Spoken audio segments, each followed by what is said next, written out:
Daytona, Sandown Park. CEO Charles Graham has enlisted his engineering team, DMAX champion Bobby Trundley, and Rotax guru George Robinson for an all-important kart test. We're just going to try and play around with how the engines are working and see if we can make them more exciting for the drivers and more economical for the company.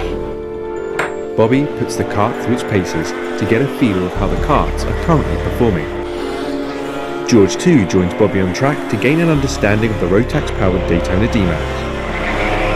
Charles keeps a close eye on the lap times from race control. Got 47.7 put in by Bobby. Pretty good time, especially in these sort of conditions.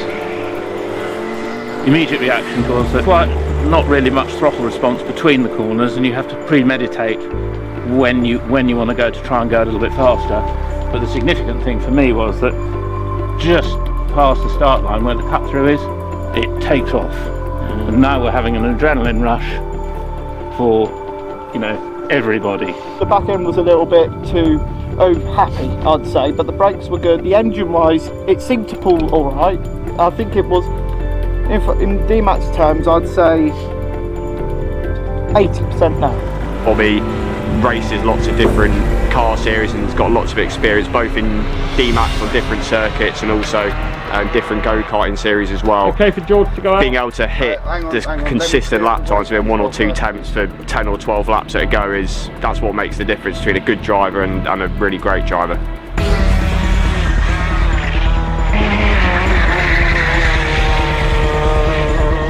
Bobby continued to test the kart's new settings, and to help him be even more specific with his feedback, he reviewed his onboard footage. So, if you listen very carefully, you can just hear the engine just start to lose revs, and that's where I was picking up the issue. And then I tried to get the engine to come back, I decided to stab the throttle. And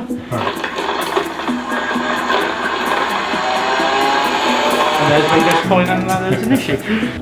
Well, I've just given the carburetor a bit of a clean because we weren't sure what was wrong with it. Found a couple of settings that weren't very good, so we've improved that. And now we're going to put it back on the car. We've changed the exhaust restrictor to a slightly smaller one, but a different design.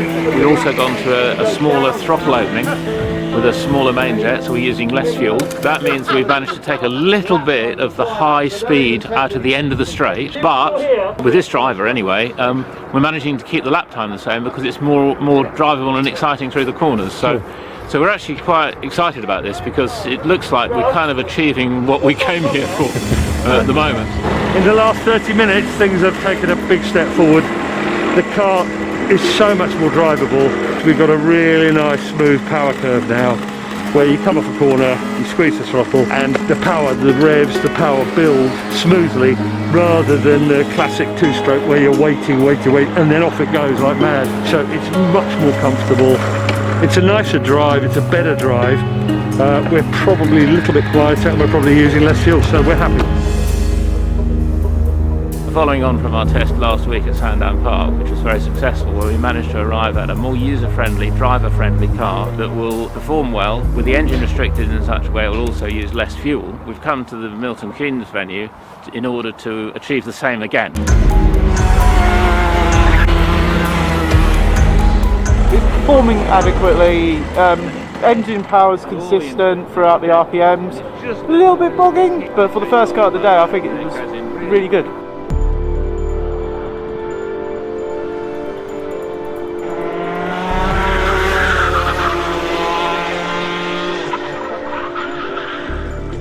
But power delivery very good. I do think the top end just needs to turn down a little bit because I'm power banding into 9. Bottom end, you think? Bottom end, I think the bottom end's okay, And then we'll make some decisions, and then we can transfer these things onto the other cars. Do you want me to do the same as what I've been doing, about 4 or 5 laps? Perfect. What you've been doing is practically perfect. What we're doing now is we're trying different levels of restriction on one car. We then took the restrictor plate out, and he went consistently 2.5 seconds faster, which is faster than we want to go. And having done that, we've now restricted the throttle and put a smaller jet in it to see if we can bring that speed back down again so that it's actually slower. but of course more drivable and using less fuel.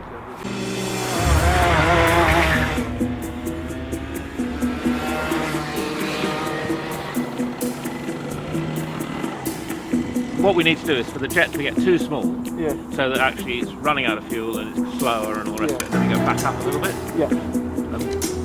With the restriction in this type of engine, then you shouldn't need to change the jet for different weather conditions. You just go because they're all the same.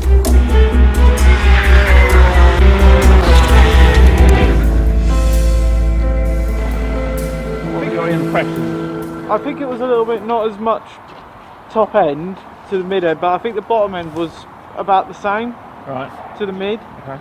So drivability about the same again. Okay. So that's good. I did an extra couple of laps because I felt I wasn't that consistent. Okay. So You were. what was the lap time? You found 3 tenths on yourself. Found 3:10. Yeah. What you've literally done 107, 107, 6, 107, 107, 107, 107, 107 dead. I think we're going to go back up to a 105 just for consistency. I think with that Jetton, what was it, a 102? Yes. 102, it might have been a bit too much because I felt the bottom end lacking a little bit. There's what you did, just the much better.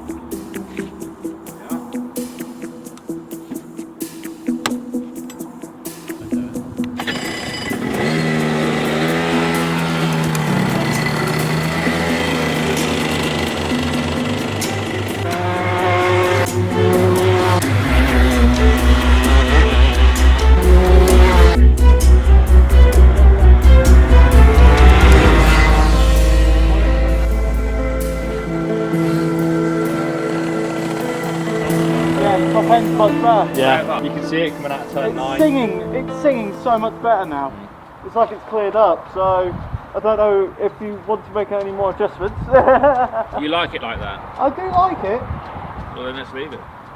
We're going to just put a spacer in the exhaust system to just lengthen it slightly. And on a two-stroke like this, that will have the effect of giving slightly more bottom end.